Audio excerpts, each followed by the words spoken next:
Good morning. Good morning. Good morning. I really appreciate everybody being here. It would be a boring talk if I was talking to an empty room.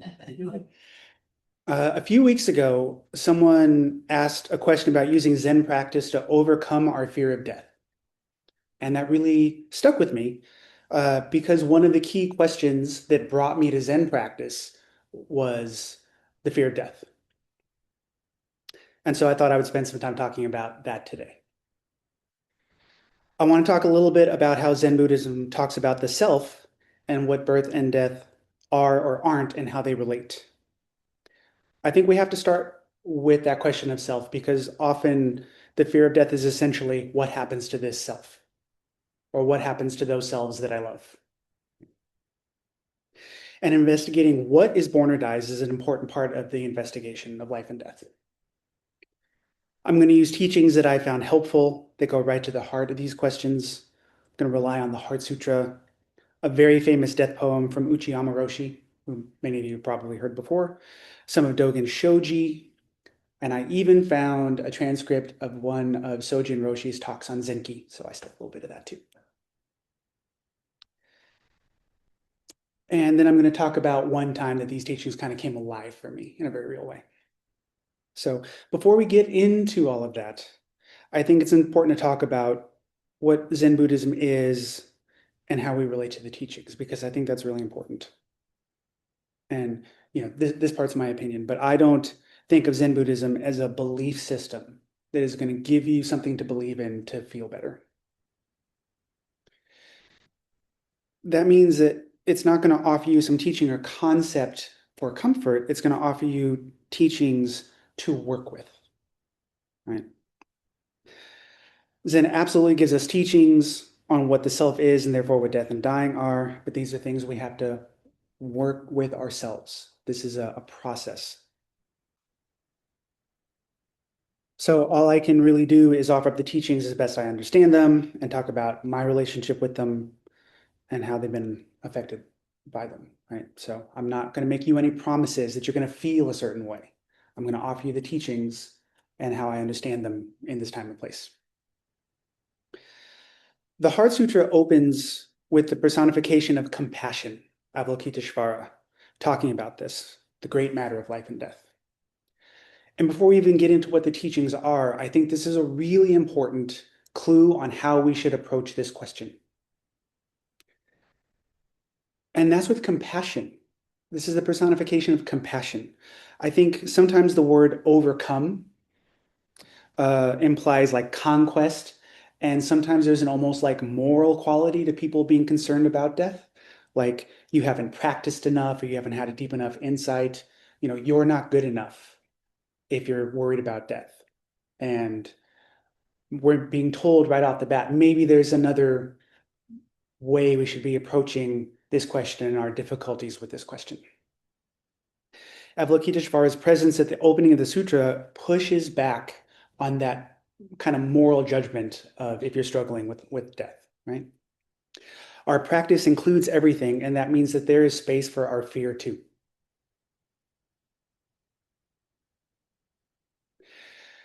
The Heart Sutra jumps right into the teachings on the self, which I think is really important. It says self and the aspects of the self are empty of inherent existence. And one of the core teachings in Buddhism is that there isn't a fixed permanent self. Instead, what we call self is made up of elements which come together. These elements are called skandhas, which is translated as like aggregates or heaps. And when these heaps come together and they function together, we have what we call the self. And right away, this is a different understanding than maybe we had before. If the self is a relationship or a relational event, this is maybe a little different than we think that we're a solid fixed thing. And we need these teachings because although we may not be conscious of it, we tend to think of things as having some essential nature that makes them what they are. We look at an assembly of metal and plastic and we say that is a toaster. But toaster is just an identifier we project onto the phenomena. There is no inherent toaster essence in that assembly of plastic and metal. It's a convenient label for a collection of parts functioning together in a particular way. It exists. It toasted my bagel this morning, but there's not essential toasterness. The self works the same way. What I identify as me is not a fixed thing at the center of experience. It's the activity of aspects coming together and functioning in harmony. This is maybe a lighter way of viewing ourselves. If I'm a discrete, concrete thing that can be created or destroyed, this can lead to a lot of fear and defensiveness when we think about the ending of that self. But if the self is more like the toaster, a label for a relationship of parts, it opens up the boundaries a little bit, and maybe it gives us a little space to play, to be curious, to investigate. This is what is meant by the emptiness in the Heart Sutra. It's not nothingness. That's very important. Something is clearly there, but no discrete, solid thing separate from the rest of reality. No inherent existence, but instead part of and reliant on everything else in order to exist and function. But you're there. So what are these 5 aspects? I think they're helpful to look at very briefly. We're not going to spend a lot of time on them, but there are 5 aggregates. We chant them in the Heart Sutra. The first is form. This is the physical dimension, our physical body, the physical stuff out there, everything you can see or touch or be touched by. The second is sensation. This is not emotion. This is more like nerve impulses, right? This is just the raw feeling. Often it's broken down into pleasant, unpleasant, or neutral. So we have the physical form and we have the nerve impulses interacting with the physical form, right? That sensation. The third is perception, the mind recognizing and distinguishing what it means. So maybe my physical form touched the physical form of the hot stove, right? And sensation happened, but my brain has to recognize that sensation, pull my hand off the hot stove. So we have perception. The fourth is mental formations or discrimination, depending on the translation. And this is the most kind of crowded, right? This is our habits of mind, our intentions, our opinions, the stories we build. This is the closest to what like Western psychology tends to say consciousness, right? So if you can't, they don't track one-to-one, but if you want to think about like id and ego or inner child, that kind of stuff, that all goes in here, right? Mental formations. And then the last is consciousness. And this is just awareness happening. So you have like eyeball consciousness, right? You have hearing consciousness. So this is not consciousness the way is often thought in the Western world, right? That's closer to mental formations. So when we look at these 5 together, we see that none of them is fixed. The body changes. I pulled a muscle in my leg last week and sitting hurts a little bit more this week than it did last week, right? The body changes. Sensations arise and pass. Perceptions shift. Our opinions on things shift. Our feelings on things shift. Even consciousness arises and falls, right? So when we investigate this, it's kind of hard to pinpoint a permanent self, right? And so we might ask, where'd the self go? Where is the permanent self that I would really like to be there at some point? And Avalokiteshvara's answer, the central message of the Heart Sutra, is that the 5 aggregates are empty of inherent existence. Not that nothing is there. I'm going to repeat that a little bit because this is not nihilism, right? But what is there has no fixed standalone existence. Each aggregate is made up of conditions. Each depends on everything else. None of them alone or together as up to a thing that could be called a permanent self. And so I think it's easy maybe to think, well, this thing I call self is made up of little bits that come together. And the Heart Sutra is going further and saying even those bits are empty of inherent existence. Those bits rely on causes and conditions coming together. So it's emptiness all the way down, but not nothingness. And so this matters enormously for the question we started with, because if there's no fixed self, what exactly is it that born? What exactly is it that dies? This is the question we have to carry as we go into the next section. The Heart Sutra is neither arising nor ceasing, sometimes translated as no birth, no death. Right? So we talk about the self, and then we go into no arising and no ceasing. And I want to add a little disclaimer to make sure that we're clear on what the teaching is not. When the Heart Sutra says neither arising nor ceasing, so what is sometimes rendered as no birth or no death, it's saying that there is no inherently existing birth, no inherently existing death. It is not denying that something occurs that we call death. That's very important. It is not denying something occurs that we call birth. And this is not a version of people don't really die. That's a spiritual bypass. It can be tempting to hide in doctrines or supposed insight to avoid uncomfortable situations or reality, but that's not what we're being asked to do. Things change, and at a certain point, the change is so profound, we feel we can no longer relate to them in the same way, and we call that death, and that is a real thing. So if the self is not a fixed thing, if it's an activity, a relationship, a label we place on shifting bits coming together, then what exactly happens at birth? What exactly happens at death? The Heart Sutra is very direct when it says neither arising nor ceasing, neither arising nor ceasing. But it's no inherently existing, not denial. The sutra is not saying, don't worry, it's not so bad. It's making a precise claim about the nature of reality. Birth and death, as we ordinarily conceive of them, the arrival of a thing, the ending of a thing, requires a solid thing. They require something with inherent existence that can come into being and go out of being. But we just look carefully at what we are, and we didn't find that.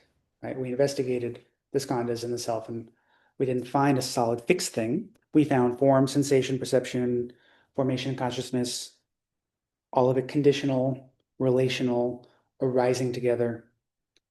No thing that could be born, no thing that could die. What we call birth is a particular coming together of conditions.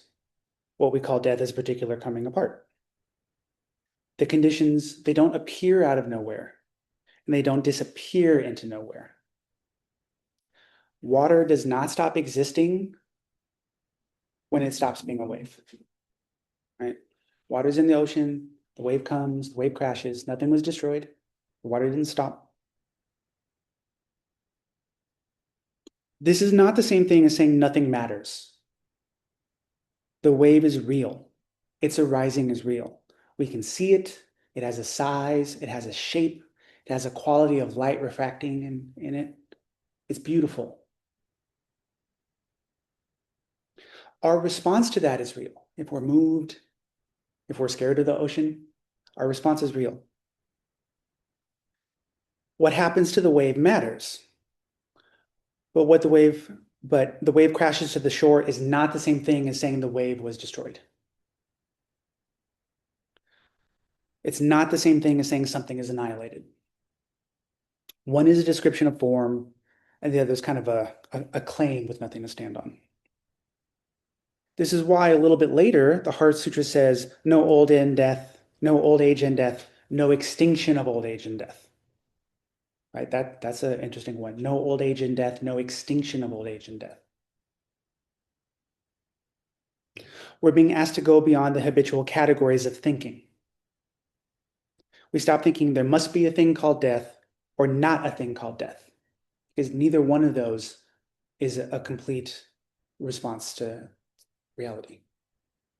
They both miss the point.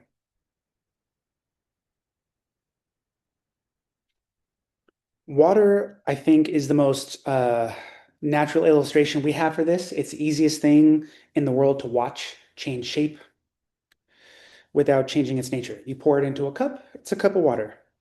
You freeze it, it's ice. You evaporate it, it goes into the air. It becomes invisible, then it returns as rain. The wave rises, it crashes at the shore, the water doesn't go anywhere. I think that's why there are so many water metaphors to try to help us approach this concept.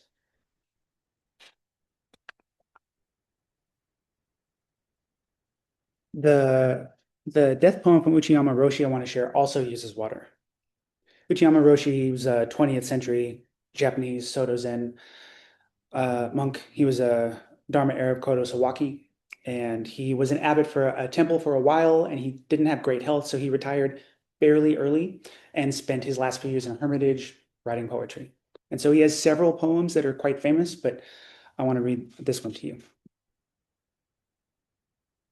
Water isn't created by being ladled into a bucket. Simply put, the water of the whole universe has been ladled into a bucket. The water does not disappear because it has been scattered over the ground. It is only that the water of the whole universe has been emptied into the whole universe. Life is not born because a person is born. The life of the whole universe has been ladled into the concrete being called I. Life does not disappear because a person dies. Simply, the life of the whole universe has been poured out of this concrete I back into the universe. I'm going to read that one more time. Water isn't created by being ladled into a bucket. Simply put, the water of the whole universe has been ladled into a bucket. The water does not disappear because it has been scattered over the ground. It is only that the water of the whole universe has been emptied into the whole universe. Life is not born because a person is born. The life of the whole universe has been ladled into the concrete being called I. Life does not disappear because a person dies. Simply, the life of the whole universe has been poured out of this concrete I back into the universe. This poem really stuck with me when I first heard it. I actually have this on my altar at home. Uchiyama Roshi is illustrating in a very beautiful but concrete and everyday way what we're talking about. The water takes a particular shape of being in the ladle, yet its nature is unchanged. The water didn't spring into being with the action of being scooped. It is a way for the water to be for a little while. Yet even as the water takes the form of in the ladle, it's not actually separate from all of reality. The water is the particular form of into the ladle, yet it remains the water of the whole universe. The scooping is real. The particular shape of the water in the ladle is real. And yet nothing about the water's fundamental nature has changed. Nothing has been separated from the whole. Form is emptiness, emptiness is form. Not as a philosophy, but as a ladle of water. Uchiyama continues, water doesn't disappear when it's poured out and scattered. It is only that the water of the whole universe has been emptied into the whole universe. It's the same as the wave. We could say that the wave settles into the ocean. We don't say rejoin because the wave was never separate. It is the whole ocean, the whole universe functioning in a particular way for a while and then changing.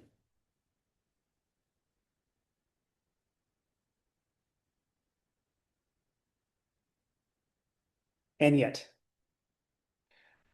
we have to go further than being fixated on the water itself.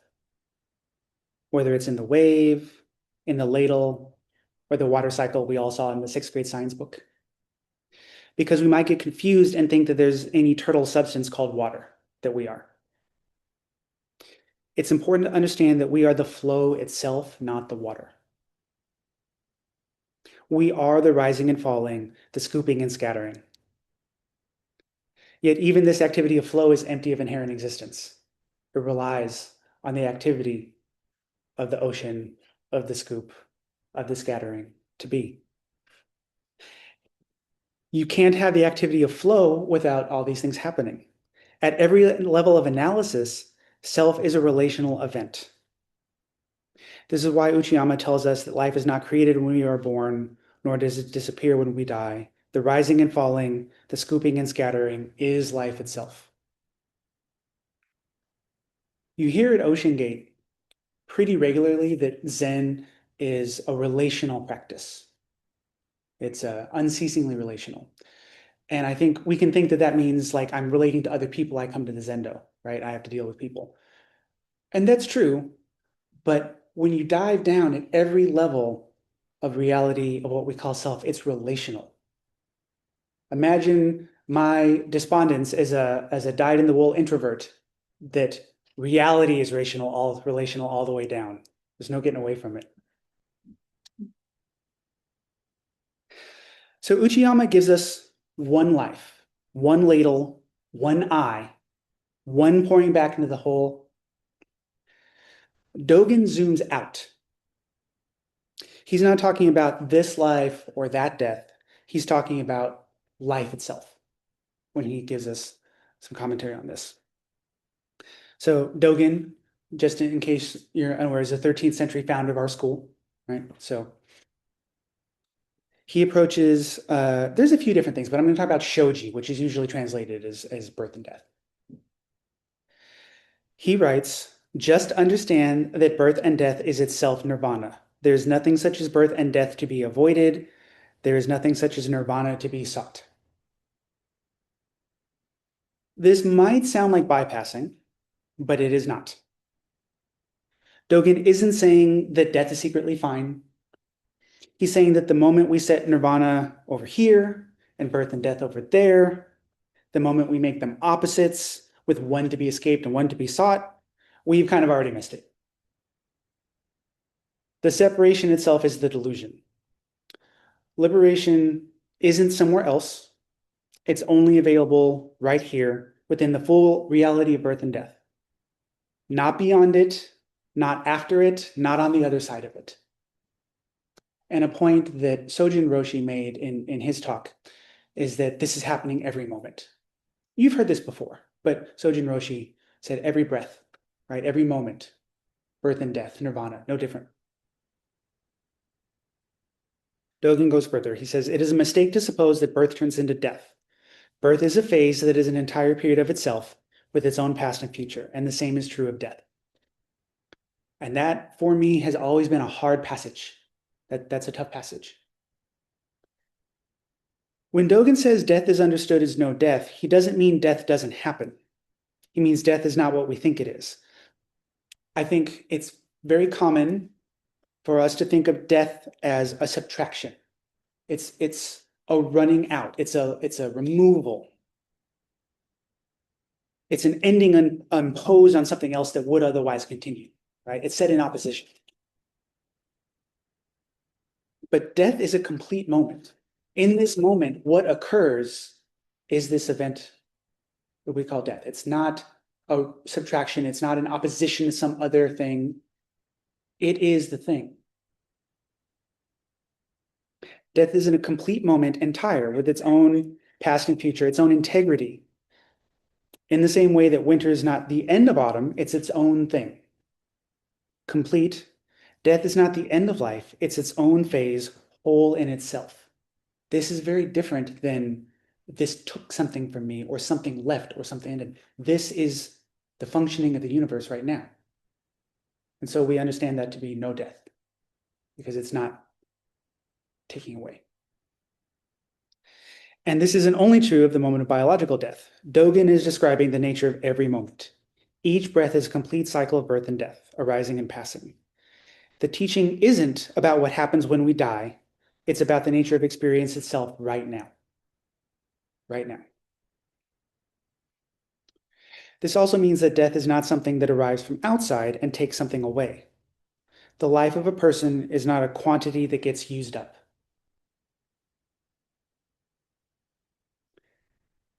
It is, as Uchiyama showed us, the whole universe functioning in a particular way for a while. And when that changes, we call it death. Death is itself as a complete expression, nothing cut short, nothing unfinished in the way that we usually mean it.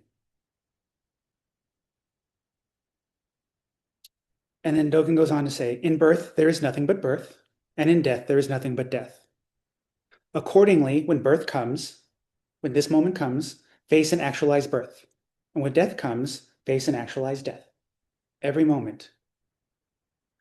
We face it, we actualize it. We're not transcending it. We're not escaping it. We're meeting this moment exactly as it is. Still hard though.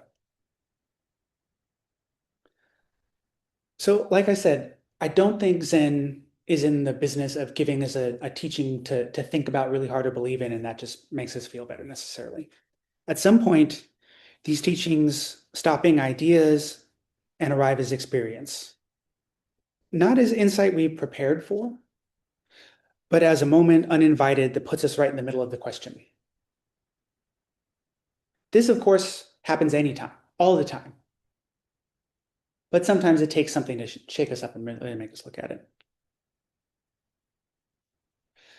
This is, I think, what practice is actually for, not to understand death intellectually, but to have some ground under us when we meet it directly. And so, in keeping with our theme, for me, one of those moments came in the water. I think probably most of you know this story, but I don't think I've used it in a Dharma talk before. Several years ago now, my fiance at the time, Patsy, and we were scouting wedding venues. And we were on the cliffs outside of Davenport. And a teenager fell off the cliff into the ocean. And I looked out and I saw a person out there floating, and I was the only person in a position to help. So I went into the ocean to try to save this person while Patsy ran up the hill to try to get better cell reception, call 911. And I have no memory of the water being cold, but it was January outside of Davenport. So I just remember thinking, wow, swimming's a lot harder than usual, right? Because my muscles are cramping up. When I reached the young man and I flipped him over, I knew pretty immediately that he was already gone. Rescue divers would later tell me that he hit his head on the way down. So there wasn't anything I could have done. But I had to try because I couldn't have known that. So I started trying to pull him in, and I couldn't. And I realized that I was starting to be in some pretty deep trouble, and swimming was getting harder and harder. And so I started swimming back. And at some point, I understood very clearly, not as a thought or a fear, but just as a simple fact, that I was going to drown. And what came in that moment was not panic. What came was everything is fundamentally okay.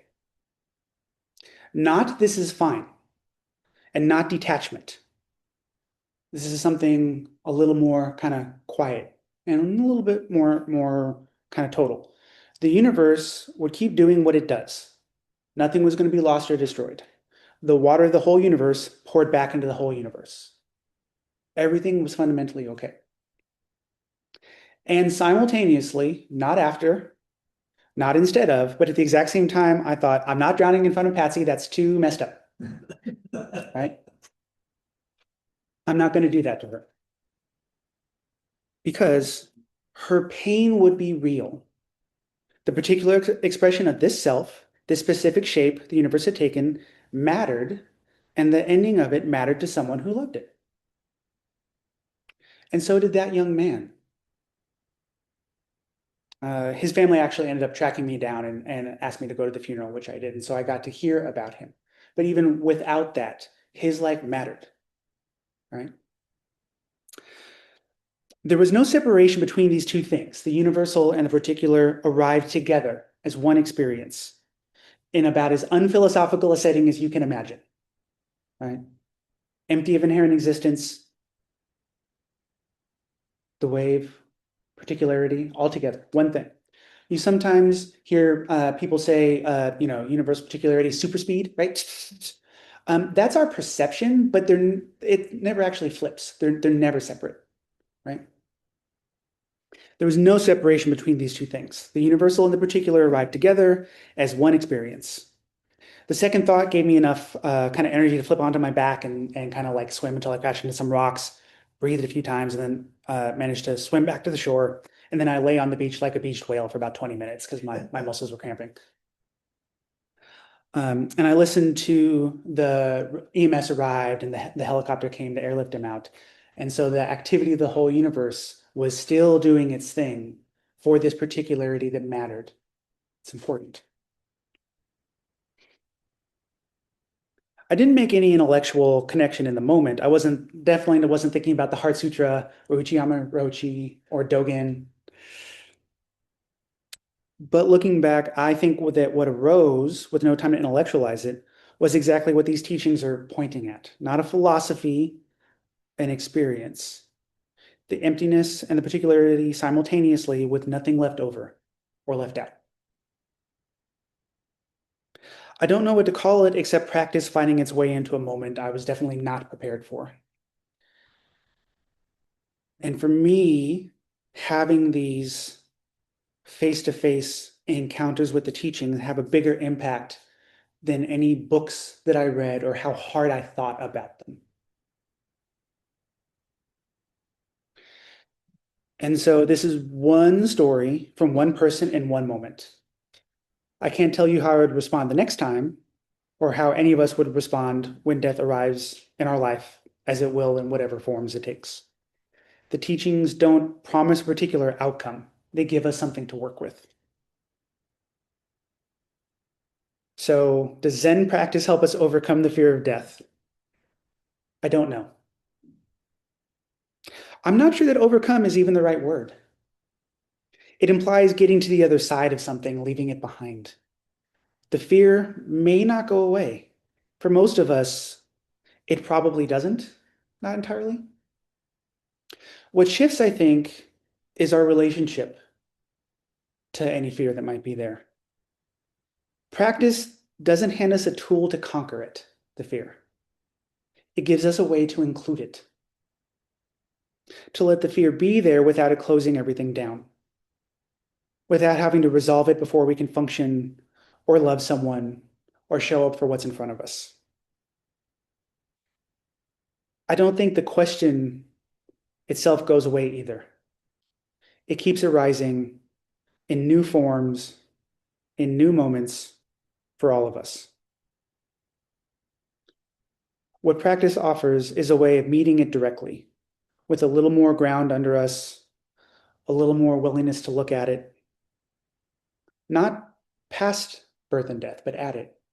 It gives us stability. We talk all the time about the mountain, but I say it over and over again. The mountain gets wet when it rains and gets hot when the sunshine is there. It's not apart from it. The mountain is solid with. We can be solid with the question of birth and death. So the water of the whole universe ladled into this particular moment and poured back out again. That's what's happening all the time, every moment for all of us. And that's what we're all still working with. Thank you.